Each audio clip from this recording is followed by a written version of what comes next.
presenting a solution for a challenge posed by COVID-19. Several people are losing their job due to the impact of COVID-19. With retrenchment, citizens' income is reduced or even lost. The medium to low income group is badly affected, and they definitely need more help and assistance from the government and the public. So now I'll pass my time to Tasmi. My team and I have selected 3 different areas to focus on: the unemployment rate, consumer price index, and the gross domestic product in Singapore. We will be analysing these 3 sectors to better understand how COVID-19 has impacted Singapore's economy, especially the lower income households. Let's now take a closer look at the 3 areas of data analysis. Firstly, the unemployment rate. To give you some context, unemployment occurs when an individual who is 16 years old and above is willing and able to work, but is unable to find a job. So, we found the relevant data on unemployment rate in Singapore from the year 2015 to the year 2020, and plotted a line graph using the Matplotlib model. These are the codes we use to plot the graph. As seen from the graph here, Singapore experienced a significant increase in unemployment rate from 4.11% in 2019 to 4.38% in 2020, onset COVID-19. This means that unemployment rate rose by approximately 0.27% within a year. According to the Ministry of Manpower, such an alarming rise in unemployment rate was felt most across the 3 broad sectors, which are manufacturing, services, and construction. We also found that the lower income individuals were affected the most, especially since they are already facing difficulties fulfilling their basic needs. If the sole breadwinner was the one who lost his or her job, these households will be worse off as there is no longer any source of income. Moreover, with COVID-19, firms are less likely to be hiring, and thus, this prolonged unemployment can take a mental and emotional toll on individuals. Even though there are financial assistance schemes like Temporary Relief Fund and COVID-19 Support Grant to help these lower income households affected by the pandemic, these schemes are not available to those already assisted by ComCare, which is a government welfare program that provides assistance to those who fall into financial hardship. As such, a solution is required to ensure every unemployed individual feels their needs. Now, I'll pass on my time to Jessica. In order to gain a better understanding of how badly Singaporeans have been hit economically by the impact of COVID, we used the Pandas module in Jupyter Notebook to plot a 2D bar graph to show how gross domestic product has changed from the first quarter of 2019 to the first quarter of 2020. Here are the codes we have used to plot the graph. We titled our bar graph Singapore's yearly GDP on a quarterly basis because we felt that taking into account the change in GDP on a quarterly basis will allow us to provide a better analysis of the economic impact of COVID compared to measuring GDP on an annual basis. We assigned the year on a per quarterly basis to the x-axis, where our graph accounts for the first, second, third, and fourth quarters of 2019. Thereafter, our graph gives an overall gauge of the GDP for the entire year of 2019, followed by an account for the GDP in the first quarter of 2020. We assign overall GDP to our y-axis to show the rate of positive or negative growth in GDP, and we chose the color orange because it is eye-catching and highlights the severity of COVID's impact on Singapore's GDP. So, just how badly has COVID affected Singapore's GDP? And this is 0. Our bar graph shows at a glance that the GDP growth rate in the first quarter of 2020 is the only one in the negative range. By comparing the relative height of all the bars in our chart, we can see a significant difference in the height of the bar graph for the first quarter of 2020, which is clearly the tallest. This shows that the negative growth rate of the GDP in the first quarter of 2020 is far greater than the positive growth rate in any of the 4 quarters of 2019. In the first and fourth quarters of the year 2019, the positive GDP growth rate was the highest at close to 1% growth. However, by simply comparing the height of the bar graph, this 1% positive growth rate is less than half the decline in GDP in the first quarter of 2020. Now, what does GDP have to do with how well Singaporeans are coping with COVID? GDP is defined as the monetary value of all finished goods and services made within a country during a specific period. It is a broad indicator of a country's economic growth rate. A decline in GDP implies loss of jobs, longer working hours, decreasing economic productivity, and salary cuts. From the bar graph that we have plotted, GDP saw a steep plunge in the first quarter of 2020, with a negative growth rate of -2.2% after the onset of COVID.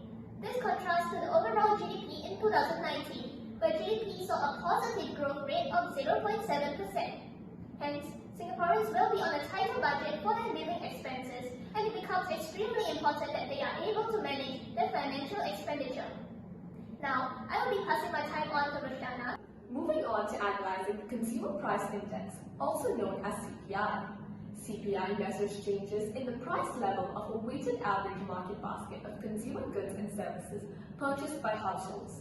The CPI is calculated by taking price changes for each item in the predetermined basket of goods and then averaging them. The goods are weighted according to their importance. To see the CPI changes, we went to Singapore's official statistics website and found the raw CPI data, which we used to create a data set. We then sorted the data set and plotted it in Jupyter using the following codes to show the breakdown of Singapore's first quarter CPI, taking 2019 as a base year.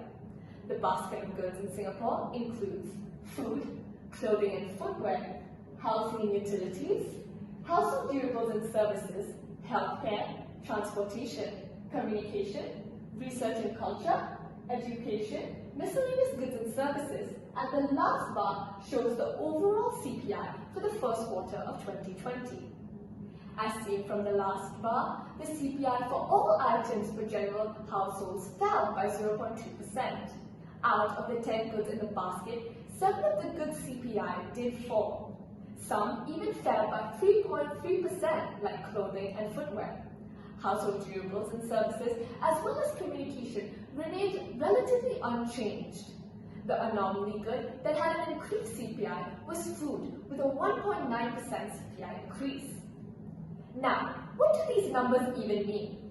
Firstly, the overall decline of 0.2% shows how people are spending less on these deemed necessity goods than the year before, which can be explained by the lack or reduction of income.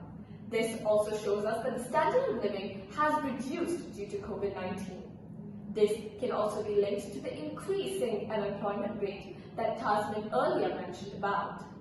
The drop in income also affects the amount of disposable income in a person's hand.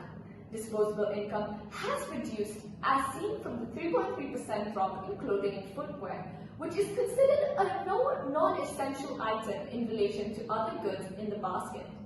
The anomaly, a 1.9% increase in CPI for food, can be explained by the panic buying situation at grocery stores, where grocery store shelves were wiped clean before the lockdown. Hence, the overall CPI has fallen, which does show that Singaporeans are tightening their fists and budgeting. Hence, from our analysis of the unemployment rate, gross domestic product, and consumer price index, we can conclude that there is a significant negative economic impact faced by Singapore due to COVID-19, and hence we need a solution. Next, I'll pass my time on to Berlin. After conducting the data analysis, I will be introducing our proposed solution, Pocket Budget. It's an app that uses programming to help low-income families keep track of their household expenditure and budget their finances, allowing them to feel financially secure. People can also use this platform to donate essential items to help these low-income families. From our research, smartphone penetration rate in Singapore has been increasing over the years. It has reached 82% penetration and is estimated to increase to 83% by 2025. With more people shifting towards smartphones, inventing technology-driven developments will be a plus point for both parties. Government introduced two schemes, namely the Temporary Relief Fund and COVID-19 Support Grant, to help the low to middle income Singaporeans and PR who have lost their job and still have difficulty securing them. Even though government initiated such schemes, such measures will be more effective with proper budgeting. Proper budgeting allows better allocations of funds and allows users to monitor their expenditure and make necessary spending. Next, I'll pass my time to Tiao Yao, who will be sharing about the programming codes. Users will be able to make use of the budgeting tool to keep track of their finances. They will also be able to sign up for the donation program as a donor or a recipient. The purpose of budgeting is to allow low-income families to monitor their daily and monthly expenses on essential goods and services. Users will then be able to calculate their monthly budget and have more confidence in managing their financial spending. For the first part, we will be creating empty lists of the various types of expenditure before creating a monthly loop to collate their expenditure every month. The net budget at the end of every month, be it positive or negative, will be brought forward to the next month. This will ensure that they keep to their budget. Next, users can enter the amounts they have spent on food, groceries, healthcare, education, and others. The system will then calculate their remaining budget by subtracting the amounts they have spent on the daily necessities from their monthly budget. This is a daily process, and we use a daily for loop for repetition. For every user input, we will fix exceptions and errors using the try and accept, and append them into the list of different types of expenditure. At the end of every month, the user will be able to sign up for the donation program, which distributes mainly food such as rice, canned food, biscuits, and powdered drinks. In this part of the code, when the user chooses to be a recipient, he will be prompted to enter his personal information. They will then proceed on to indicate the amount they need for each category, and the code will append every input into the respective list for each category, before converting it from a dictionary to a data frame. We will also fix the errors and exception by using try and accept value error. When the user chooses to be a donor for the donation program, he will have to fill up his contact details and indicate the quantity of donation for the respective categories. We will use try and accept value error as well to correct the errors. After every input, we will append them into the respective list before collating it to a dictionary to convert to a data frame. All in all, our program will gather 3 different data sets. First one will be the expenditure of our users. Second will be recipient information and their wish list. Third will be donor information and the donation volume. We will be exporting the various data frames as CSV files for better data management. Now, Pearlie will be introducing possible applications of our solution. Hi everyone, I will now demonstrate on how our code will run on Python. Since our code has a monthly for loop and a daily for loop, I will only demonstrate 2 months in a year and 2 days in each month. The code will start off with user inputting their name and the budget for the month. Subsequently, the program will prompt user to input their expenditures for each category daily. At the end of each month, user of the budgeting app will be able to sign up for the food donation program by choosing to be as a donor or a recipient. If user chooses to be a donor, it will then prompt donor to input his or her name and the quantity they would like to donate for each category. The inputs will then be exported to a data frame as a CSV file that records the list of items that will be collected from donors. For the following month, the same code will run where the program will get user to input their budget and the daily expenditure for each category. Now I will demonstrate if the user chooses to be a recipient. It will then prompt user to enter their personal particulars and input the quantity they would like to receive for each category instead. The inputs will also be exported to a data frame as a CSV file that records the list of items that is requested by recipient. At the end of the year, the list of expenditure will be exported to a data frame as a separate CSV file. By getting the information from both parties, the donors and recipient, it will be beneficial to the donation platform such as the Salvation Army and Giving.sg. With recipient and donors inputting their choices and quantity of the products they want to receive and donate respectively, the donation platforms will know the current supply and demand of the products that they can collect and distribute.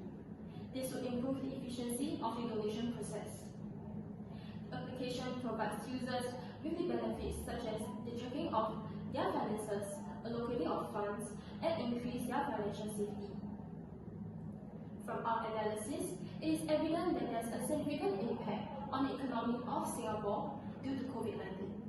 With our solution, it will definitely help citizens cope with the changes due to the pandemic. The budgeting platform will allow better allocation of money and provide them with further assistance through donation. Hence, Pocket Budget is the solution to all your budgeting queries. Thank you.